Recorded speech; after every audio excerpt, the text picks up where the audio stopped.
the last class where we have left that memory architecture is based on shared and distributed. Shared has some advantages, disadvantages. Distributed has some disadvantages. There is a cluster computer, that means all things are distributed. A central node point is there, and clustering. Now, we know every time from the first day onwards, we are mentioned on the Prince architecture. That's why in the class test 2, I have pen and paper. I have given the question. Write down the Prince architecture and classification. All time keeping in mind that architecture, when you enter, there is always memory will be full with the Prince architecture. We already discussed there are 3 types of architecture: Prince architecture, Prince architecture, and Handler's architecture. Prince architecture in the word bits per second. Prince architecture is the number of data and instruction.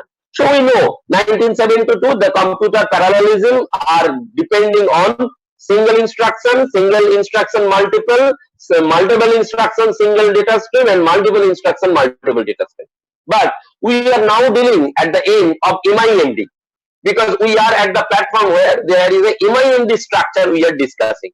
So what is MIMD? We know that MIMD are of 2 types basically. So keeping in mind there are 4 types: SISD, SIMD, MISD, MIMD. Now under MIMD there are 2 types. One is centralized shared memory architecture, another is distributed shared memory architecture. So whenever MIMD, that means multiple instruction, multiple data. So there requires a memory architecture. Either the memory will be on the shared basis, or the memory will be distributed basis. Now if it is clubbed together, then it is called memory will be shared, and the shared memory itself will be distributed. That is called the distributed shared memory architecture. The things is like that. In the examination system, you can compare it, you can visualize it. One person, say roll number 3, is has completed all the MCQ answers, right? It is normal happen. Anyone has done fast in the exam hall. Now 3 has passing on this question to 5, 7, 10, 11 all. So this is now shared. The question number 3, roll number 3, answer is shared with all. Now it is for room number say 102 or 103 for a particular room. Now that means anybody going to the outside and passes the answer to another section of people or another room's students. So this is a shared, and the shared thing is again now distributed to many things. So that is the concept of distributed shared memory architectures, and it belongs to the MIMD. Either it is centralized, that means systematic. All the locations of the CPU, all the locations of the processor units can get the symmetric same memory in a distributed fashion. So it is called centralized, that means systematic shared memory architecture. But another is the distributed shared memory architecture. What it looks like, the architecture looks like that. A distributed shared memory architecture, there is a common bus, there is a common IO system, main memory is shared. Look, here is main memory. But this main memory is accessed by every individual processor, and every individual processor has its own one or more level of cache. So cache memory plays an important role. That's why cache can contain either private or shared data. This causes the cache coherence problem. Uniform access means time to all memory from all the processors. That's why it is called symmetric. That means there is no lacuna. That means there is no gap of the time synchronization. Whenever processor 1 will access the contents from the memory, processor 2 will be access the same memory contents. So processor 1 and processor 2 will be around same time. So this is the concept of symmetric. That's why it is centralized. We can say it is centralized. Another thing is the distributed, pure distributed. Here is different issue. There is an interconnection network. Every IO and memory is accessed by the processor and cache. Look, the previous architecture, there is a common memory, common IO system. But here, the processor itself has its own memory IO with inbuilt cache memory. And these all are clubbed together through an interconnection network. So interconnectivity comes. That's why architecture leads to a computer networking. Networking has some protocol. Networking has some IP address. Networking has some physical address. This is the protocol. how they are connected. They will follow some topology, how they will be oriented. But the connectivity behind the backbone architecture is the computer architecture, because if the computer is not a hardware way, or it is not the strong in the hardware fashion, their organization nature, then the architecture will be in problem, computer architecture. That's why to support the larger processor units, that means many processor will be supported, and some processors may be connected by a single bus, but there is less scalable than global interconnection network. It is cost-effective way to scale the memory bandwidth, because the all memory is not utilized. A part of memory is utilized by the individual processor. So cost effective, because the all processor has its own memory. And the last is the but communicating data between the processor becomes more complex, because every processor is accessing, so it has some complexity. So it is another distributed shared memory architecture which is not centralized rather. So what will be the models? That models will be distributed shared memory architecture, it is DSM, and another is message passing multiprocessor. So that now whenever the architecture is set, now what will be the communication protocol? Because we know data and instruction all operates, all runs, or all are going through the basis of the communication protocol, how the communication has been take place. So there are two alternative approach of that processor. How that yes, we can say quad.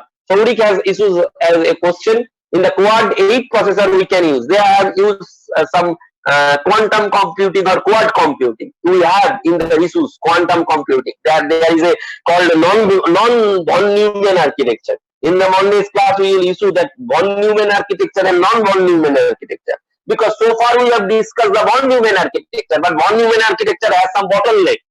They have some sequential mode of operation.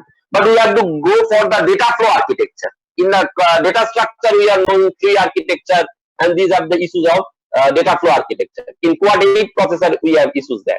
So distributed memory architecture system, it is called DSM. Communication occurs via the shared address space, that is called multi-computers and clusters. The address space can consist of multiple private address space, and they are logically disjoint. They are logically disjoint. That's why they call multi-computers. This is form of cluster. Repeatedly we have said cluster computer. And clustering is the issues of data mining, machine learning issues.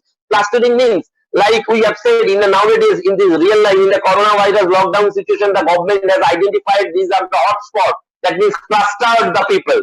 They have so many symptoms, they have so many attributes, they have so many histories, so clustered them and isolate them. So this is the clustering concept. Now you have to find the cluster point. There are k-means algorithm. There are so many clustering algorithms to find who is the most prerogative, who is the most aggressive. You have to identify that the cluster head. So one is that clustering is one of the approach. It is called that distributed shared memory architecture, DSM. That is multi-computer clusters. Another is the message passing multiprocessor.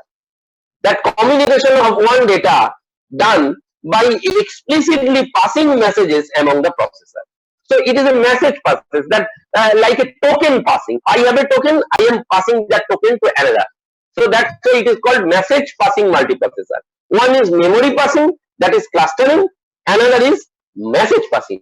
But memory passing means all the private access are address spaces are accessed, but they are logically disjoint. So this is the communication of the protocol. We can say the distributed memory architecture, it is 1970s, the fast DSM architecture. In uniprocessor, that's why I have said that uniprocessor, just we have said in the uniprocessor state and multiprocessor. So in the question bank session, so in the uniprocessor, long access time of the memory is largely hidden through the use of caches. For the multiprocessor, caching introduced an additional problem. So that's why uniprocessor and multiprocessor concept in this distributed shared memory architecture protocol. Now there is a cache coherence problem. That how will example that there is a time instant 0, 1, 2, 3. There is an event. Processor is A and B. and memory location is X. So there are issues that at time instant memory content is there, A reads X, B reads X, so there is a cache content in one, the first case, and A writes X where B is there. So how that cache coherence occurs? Now a memory system is coherence when it satisfies the following conditions. Coherence, that is, to the same location, a write immediately followed by the read by the same processor will always return the written value. That means in the same location, a write immediately followed by a read value. So there is a protocol. That's why in the hazards we have said that read hazards and write hazards. We have to say read hazards and write hazards. So read hazards and write hazards in the data hazards pipelining we have said one after another. To the same problem, a read from processor P2 immediately follows a write by P1 will returns the value written by the P1. Two writes to the same location by any two processor are seen in the same order by the all processor. This ensures a shared location will not have the dependent copies in the cache block. If it is shared, so that the thing will not be done. So you have to maintain that one by one. The same location, a read from P2 immediately follows a write by P1. That means P1 first will be written, then P2 will be joining. So there is a one after another. That's why there will be a problem of coherence, I can say. It is a coherence thing. How? Excluding that coherence problem. These systems have the caches, so cache problem has some little hardware support advantage. That software can cache the shared data by copying the data from the shared portion. So cache memory, that's why they have advantage. That main memory, it is a blueprint, it is a replica in the cache memory, and they have resolved that cache coherence problem. What is the protocols? There is a software compiler, there is a hardware, there is a direct protocol, and there is a snooping protocol. Cache memory using that snooping protocol, we will come in that one non-von Neumann architecture in the next class. In the data flow architecture, there is a protocol that is called snooping protocol, but that snooping protocol is utilized in the distributed shared memory architectures. What is that snooping protocol? Now, in a snooping system, all caches on the bus monitor the bus to determine if they have a copy of the block data that is requested on the bus. Every cache has a copy on the sharing status of every block of the physical memory it has. There are two types of snooping protocol, write invalid and write update. So whenever the write issues are come, read after write, so there is a snooping protocol, that means there is a monitor. Monitor means we can monitor the whole access of data. That means every cache has a cache memory, has a permission that a block of data that is requested on the bus. So bus is preserving a block of data. And every cache has a copy of sharing status of that every block on the physical memory. And write invalid and write update.